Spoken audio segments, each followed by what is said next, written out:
Hi there, this is Gist Nigeria. Coming up on the program, a costly repair. Commuters groan as they feel the impact of the partial closure of the Third Mainland Bridge. We don't have any route that is not motorable as I'm talking to you. That information might not be totally correct. And from boredom to stardom, we meet the makeup artist wearing different faces. Plus, hi everyone, I'm Tayo Viosu. Check me out. The Nigerian fintech entrepreneur making mobile banking accessible to people around the world.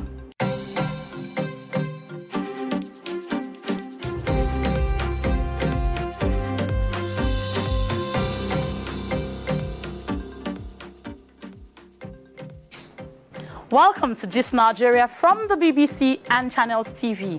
Here we bring you stories making the rounds on social media. I'm Ajoke Hulotse. Let's get right into our top story this week. It's been barely 2 months since the federal authorities started repair works on the Third Mainland Bridge in Lagos. The partial closure of the bridge has reportedly brought untold hardship on commuters commuting between the island and the mainland. So how costly have these repairs been for commuters? And how good are the alternative routes? Gist Nigeria's Wale Fakile has been finding out.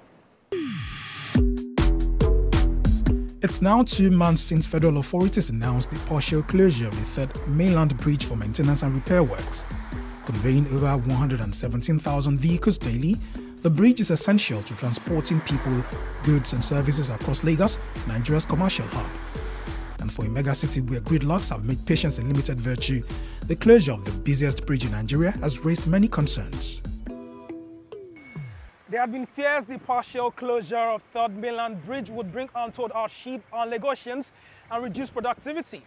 So, what is traffic like on the axis, and has there been any impact on commuters?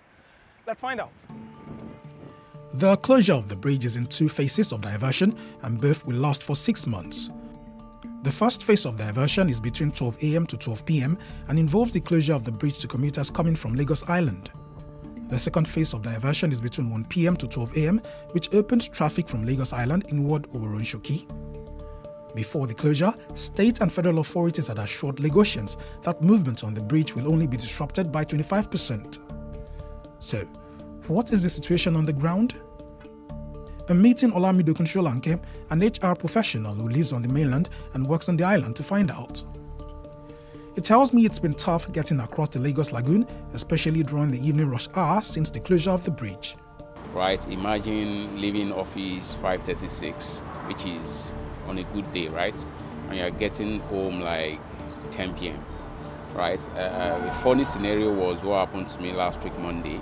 I bought a full tank while leaving home, and the time I got back to my house, I was already on half tank. And just marina to mainland, which is really telling on us, on our finances, and of course on our wellness. To understand the sheer scale of the congestion Olamidokun just spoke about, we've asked our camera crew to follow him on his journey back home.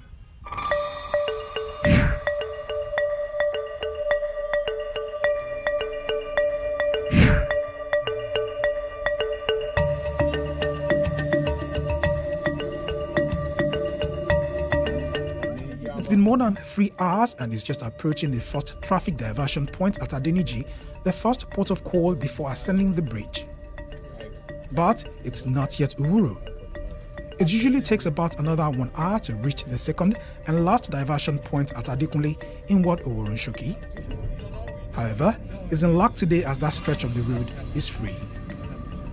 On the estimate, maybe like 4 hours. 4 hours. Drain. I'm tired, exhausted, but I mean, we'll still continue tomorrow, right? But then, I mean, we can't continue like this. It's really affecting our well-being. My legs are aching. This is not just Olamidokun's reality.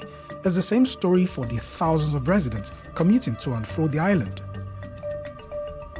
I spoke with Mudirat, who shuttles by bus to work before the closure of the bridge in July. She now tells me her fears have now become a reality.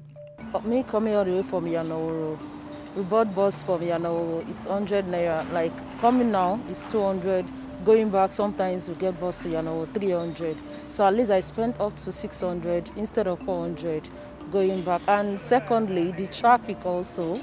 Sometimes we use up to 4 hours on the road going home.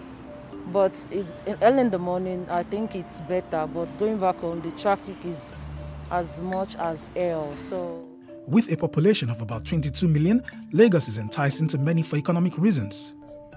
But with cases of noise and air pollution, what impact does this type of daily gridlock have on workers' productivity? Where people can't get to the offices or get to the office and they can't really do much, it impacts on productivity. The productivity will eventually end up with lower performance of corporate organizations. Sometimes then it affects the overall revenue of the government, because the government revenue is partially drawn from the revenues of the corporate organizations that operate from those environments. The Federal Controller Ministry of Works in Lagos had told me before the closure of the bridge that government was working to ease off the traffic burden on commuters. So, what has changed? Some people that are used to taking Third Mainland Bridge on normal days, they are still insisting on using the same Third Mainland Bridge despite the fact that maintenance work is going on. And as a result of the maintenance work that we are doing, federal government carry out partial closure of Third Mainland Bridge, which started from 24th of July 2020.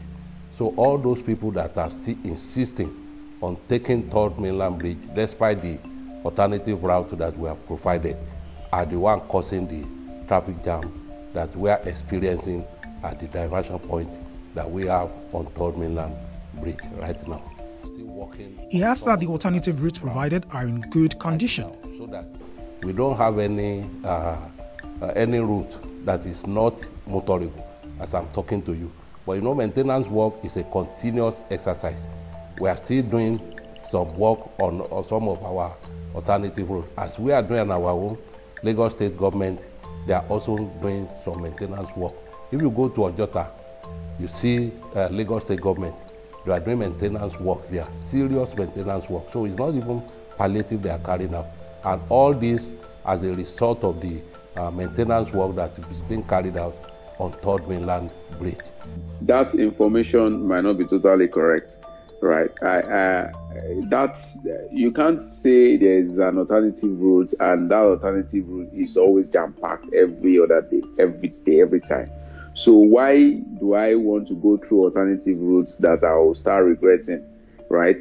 I'd rather stick to the normal route. Yes, there's traffic on that road. Yes, maybe 10 p.m.-ish I'll be home. Compared to getting, if you try Ikorodu Road, when you get to Maryland connecting Ojota, you may end up sleeping on that road. Commuters are really beginning to feel the pangs of the closure of Third Mainland Bridge as the journey over the Atlantic and alternative routes are poorly maintained. In the absence of good road networks, effective mass transit systems, and disregard for traffic rules, routine maintenance exercises on major highways could mean more hardship for Lagosians.